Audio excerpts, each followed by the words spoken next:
Assalaamu calaykum. Magacaygu waa Nuur. Waxaan ahay ilaaliyaha buugga dhimashada. Waxaan doonayaa in aan idin dhammaystiro sheekadayda ee ila socda. Markii uu soo batay dilalka tuugada, gaar ahaan weliba tuugadu ay u dhimanayaan hal qaab. Qaabkaasoo ah in uu wadnaha wada istaago. Waxaa shaki geliyay booliskii arrintan. Waxayna ka shakiyeen qofka ka dambeeyo. Aabahay waxa uu ahaa madaxda kiiskan loo xil saaray. Wuxuuna amray in kiiskan loo baaro si wanaagsan. Maalin maalmaha ka mid ah, annagoo joogna miiskeena qadada, wuxuu yiri aabahay, ilmahayga sharafta badnaayo, waxaan idin sheegayaa in aadan aaminin qof.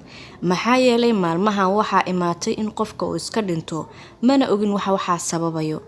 Waxaa soo booday walaashay Maryama, waxayna tiri aaba maanta kaliya waxaa la sheegay in ay dhinteen 100 qof, weliba ay hal qaab u dhinteen. Aabahay wuxuu yiri arrintu hadda faraha ayay ka baxaysaa oo ma garan karno wax sababay. Waxaa la arkayaa qof iska dhimanaya, waa in aad is ilaalisaan oo aadan guriga ka bixin. Waxaan iri aabo waa arrin wanaagsan, waana qaadanaynaa taladaada. Balse waxaan weydiiyay aabahay haddii ay jiraan cid looga shakisan yahay. Wuxuu yiri waxaa jira cid aan ka shakisanahay. Waxaan u xil saarnay ninkaasoo ahaan doona nin isqarinayo. Waa nin ku takhasusay arrimahan inuu baaro. Waxaan u qaadanay magaciisa xarafka X. Lama arki doono muuqaalkiisa, balse codkiisa oo kaliya ayaa la maqli doonaa. Warbixinada wuxuu noogu soo gudbin doonaa qaab cod ah, muuqaalkiisana lama arki doono. Waxaan iri waa si wanaagsan. Intaas oo sir ayaan ka helay aabahay. Kadibna wuxuu yiri is ilaali wiilkaygiyo. Maalintii xigtay waxaa aabahay la soo xiriiray ninkii loo xil saaray kiiskan oo ahaa ninka isqarinayay kaasoo magaciisa lagu soo gaabiyay xarafka X. Wuxuu la soo xiriiray aabahay iyo asxaabtiisa. Wuxuu u sheegay in ay jiraan cid ay ka shakisan yihiin. Weliba wuxuu sheegay in uu yahay qofkaas arday. Aabahay waxa uu weydiiyay maxaad ooga shakisay in uu yahay arday. Ninkii wuxuu yiri waxaan ooga shakiyay arrintan waxaa la sameeyaa markii ardayda iskoolka laga soo daayay kadib, markaas ayuu badanaa dilka dhacaa. Wuxuu yiri aabahay waa arrin wanaagsan. Waxaan sameynaynaa inaan baaritaan ku sameyno dhammaan ardayda. Ninkii ayaa yiri waan sameynaynaa baaritaanka, laakiin baaritaanka intaan sameynin ka hor khiyaano yar aan isticmaalno, taasoo ah in aan dadka u sheegno in aan baaritaan ku sameynayno dhammaan magaalada, laakiin baaritaanka aan ka dhigi doono kadibna xaafadeena oo kaliya, maxaa yeelay dilka halkaas ayuu ku kooban yahay. Sidoo kale saxaafadda isugu wac una sheeg biri in baaritaan laga sameyn doono dhammaan magaalada, balse aan ku sameyn doono oo kaliya xaafadeena. Wuxuu yiri aabahay waa arrin wanaagsan. Warkii ayaa laga sii daayay dhammaan telefishinada, waxaana la sheegay in la raadin doono ninkaas, lagana raadin doono dhammaan magaalada. Waa ay isku waafaqeen ninkii iyo aabahay arrintaas, waa ayna isla qaateen. Laakiin aniga waxaan aaday maktabadda aabahay. Waxaan ka soo qaatay dhammaan buugaagta dadka dambiyada galay ee ku qornaayeen magacyadooda. Ima oga aabahay. Mid ayaan ugu qoray buuggii. Markii aan ku qoray dhammaan magacyadooda, markan ima aysan shaqeynin oo ma jirin wax dhintay. Waan yaabay, balse waxaan isticmaalay taatika kale, taasoo ah in aan ku qoray yaanyuurta madow. Markii aan ku qoray magaciisa qofka kadibna aan raaciyay yaanyuurta madow, waa uu dhimanayay. Hadda kaartadaas ayaan helay. Waxaa la gaaray saacadii lagu ballamay in warka la sii daayo. Waxaa telefishinka ka soo muuqday ninkii isqarinayay oo magaciisu lagu soo koobay X. Wuxuuna guda galay inuu hadlo. Aniga iyo shaydaankii madoobay waan is ag fadhinaa, waan daawanaynaa telefishinka. Wuxuu yiri waan kuu jeedaa qofkaagan isku magacaabay yaanyuurta madow, laakiin waxaad sameynaysaa cadaalad darro. Maxaa yeelay mujrimiinta ama tuugada oo dhan ma diloosid, ee waxaad dilaysaa dadka qaar ka mid ah, taasina uma wanaagsana wadankeena. Sidoo kale waan ku ogahay meesha joogtid, waxaana doonayaa inaan ku soo qabano, laakiin haddii aad isa soo dhiibto inta aanan ku soo qabanin, uga waa badbaadi doontaa. Anigu waan xanaaqay, magaciisa ayaan qoray, waxaana raaciyay yaanyuurta madow. Isla markiiba ninkii waa uu dhintay. Markii uu ninkii dhintay oon is iri waad ka takhallustay, wuu soo hadlay wuxuuna yiri ma ahayn ninkii dhintay aniga, waxaan soo bedeshtay wejiga. Waa ikana wali waan hadlayaa.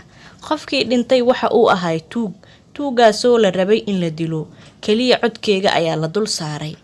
hadda waxaa inoo cadaatay qofkan inuu degan yahay magaaladeena, maxaa yeelay warkan waxaan ka sii daanay oo keliya magaaladeena oo kamaanan sii daanin wadanka oo idil.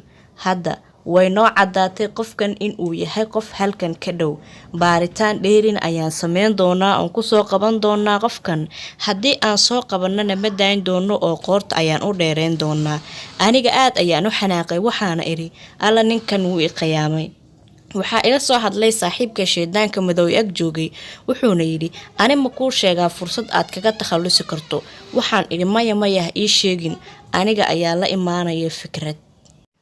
waxaan si hoose u aaday maktabadda aabahay, waxaan fatashay buugaagtiisa, waxaan ka helay sirtaasoo aan ka naxay, taasoo ah ninkan magaciisa kusoo koobay xa oo isqarinayo uu ka shakisan yahay ardayda. hadda waxaan bilaabay in aan bedelo waqtigii aan dadka dilayay. ninkii ayaa imaaday, wuxuuna yidhi waxaan ka shakisanahay qof ka mid ah booliska inuu dhiibayo sirteena, maxaa yeelay waxaa la dilayaa dhammaan dadkii liiska inoogu qornaa. anigu waan soo baxay, waxaa idaba socdo sheedaankii madoobay, laakiin waxaa meesha taagnaa nin iwaardiyeynayay oon ka shakiyey.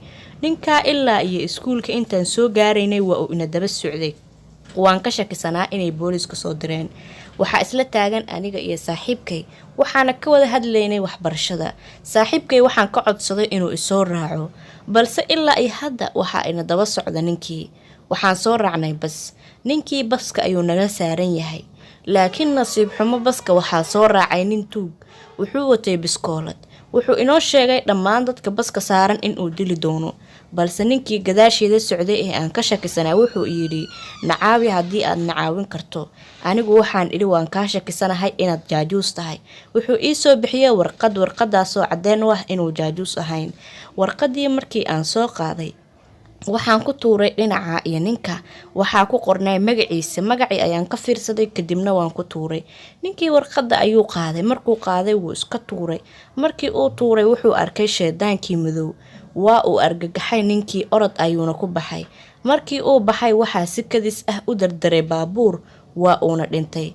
dhammaan dadkii baabuurka saarnaa way soo degeen iyagoo aad u naxsan oo qaylinaya, laakiin aniga ma cabsanin mana argagaxin, maxaa yeelay arrintan oo idil aniga ayaa ka dambeeyey oo aniga ayaa ahay qofkii dilay ninkan.